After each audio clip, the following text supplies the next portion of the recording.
পৃথিবীর মানচিত্রে ছোট্ট এক টুকরো জমি, অথচ এই জমিকে কেন্দ্র করে চলছে পৃথিবীর দীর্ঘতম এবং সবচেয়ে রক্তক্ষয়ী লড়াই। একদিকে এক জাতি মনে করে এটি তাদের হাজার বছরের পুরনো পবিত্র বাসভূমি, তাদের অস্তিত্বের শেষ আশ্রয়।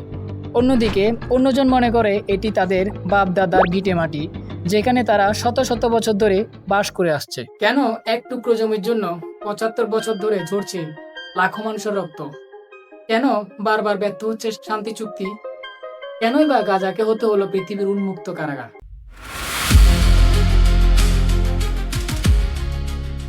মাত্র 0.9 বর্গ কিলোমিটারের এই শহর হাজার বছর ধরে বিশ্বের 3টি ধর্মের ইহুদি, খ্রিস্টান ও ইসলামের জন্য গুরুত্বপূর্ণ শহর। শহরের টেম্পল মাউন্ট ও ওয়েস্টার্ন ওয়াল ইহুদির জন্য খুবই গুরুত্বপূর্ণ এবং পবিত্র। খ্রিস্টানদের জন্য পবিত্র কারণ এখানে যীশু খ্রিস্টকে ক্রুশবিদ্ধ করা হয়েছিল এবং সমাহিত করা হয়। এই শহরে তাদের পবিত্র গির্জা চার্চ অফ হোলি সেপালকার রয়েছে। আবার টেম্পল মাউন্টের খুব কাছেই ডোম অফ দ্য রক এবং তার পাশেই আল-আকসা মসজিদ তৈরি করা হয়, যা মুসলিমদের জন্য খুবই পবিত্র। হাজার হাজার বছর আগে বর্তমান এই অঞ্চলটির নাম ছিল কিংডম অফ ইসরায়েল, যেখানে বাস করত ইহুদিরা। 63 BC-তে রোমানরা ইসরায়েল আক্রমণ করেন এবং জিউসদের উপর ভারী মাত্রার কর এবং ধর্মীয় রীতিতে কঠোরতা আরোপ করেন। এতে জিউসরা 2 দফায় বিদ্রোহ করে, কিন্তু রোমান সম্রাট টাইটাস এবং হাড্রিয়ান কঠোরভাবে বিদ্রোহ দমন করেন। জিউসদের ইসরায়েল থেকে বিতাড়িত করে তারা ইউরোপের বিভিন্ন দেশে ছড়িয়ে পড়ে। রোমান সাম্রাজ্যের পতনের পর আরবরা এই অঞ্চল দখল নেন।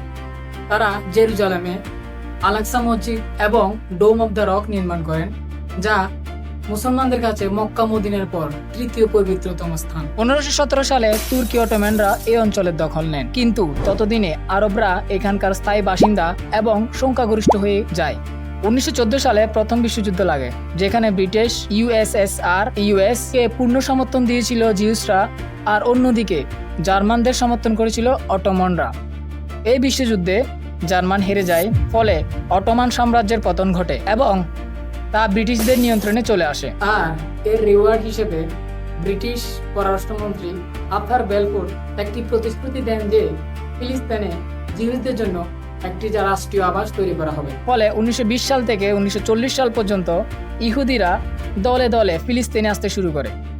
এতে ফিলিস্তিনি আরবদের সাথে তাদের দাঙ্গা ও সংঘর্ষ শুরু হয়, কারণ আরবরা তাদের জমি হারানোর ভয় পাচ্ছিল। দ্বিতীয় বিশ্বযুদ্ধের পূর্বে ইউরোপে, বিশেষ করে জার্মানিতে লাখো লাখো ইহুদির উপর নির্মম অত্যাচার এবং তাদের হত্যা করা হয়েছিল।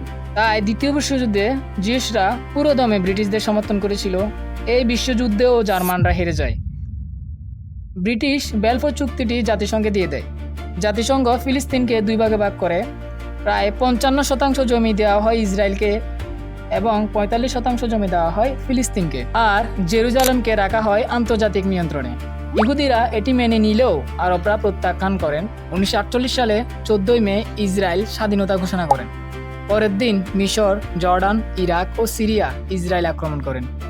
এই যুদ্ধে ইসরায়েল জয়ী হয় এবং প্রস্তাবিত সীমানার চেয়ে বেশি জায়গা দখল করে। এই যুদ্ধে 7 লাখেরও বেশি ফিলিস্তিনি শরণার্থী হয়ে পড়ে। কিছু বছর পর 1967 সালে মিশরের নেতা নাসির বাকি আরব দেশগুলোর সাথে মিলে স্টেট অফ তেহরান বন্ধ করে দেয়, যেটি ইসরায়েলের সাথে বাকি দেশগুলোর পণ্য আমদানি রপ্তানির একমাত্র পথ। নাসির জানতো এরপরেই ইসরায়েল আক্রমণ করবে, তাই সে আগে থেকেই সকল আরব দেশগুলোকে সাথে নিয়ে ইসরায়েল আক্রমণ করে। এই যুদ্ধটি সংঘাতের মোড় ঘুরিয়ে দেয়। মাত্র 6 দিনে ইসরায়েল এই সকল আরব দেশকে হারিয়ে দেয় এবং ইসরায়েলের পশ্চিম তীর, গাজা উপত্যকা এবং পূর্ব জেরুজালেমকে দখল করে নেয়। ফলে ফিলিস্তিনিরা যে জায়গা চাচ্ছিল তার চেয়ে বেশি জায়গা ইসরায়েল দখল করে দিল। 1987 সালে ফিলিস্তিনের একদল মুক্তিগামী গোষ্ঠী গঠন করে হামাস। তাদের প্রধান লক্ষ্য হচ্ছে সশস্ত্র সংগ্রামের মাধ্যমে ফিলিস্তিনকে স্বাধীনতা করা। তারা প্রায় সময় ইসরায়েলের উপর গেরিলা আক্রমণ করে এবং সর্বশেষ 2007 সালে এক রক্তক্ষয়ী গৃহযুদ্ধের পর হামাস ফাতাহকে গাজা থেকে বের করে দেয়। এরপর থেকে গাজা উপত্যকা হামাসের নিয়ন্ত্রণে চলে যায়।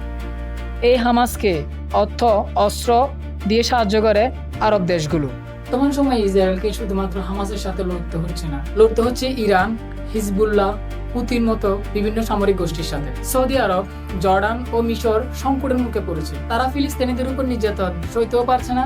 আবার মধ্যপ্রাচ্যে ইরানের প্রভাব বেড়ে যাওয়াকেও ভয় পাচ্ছে।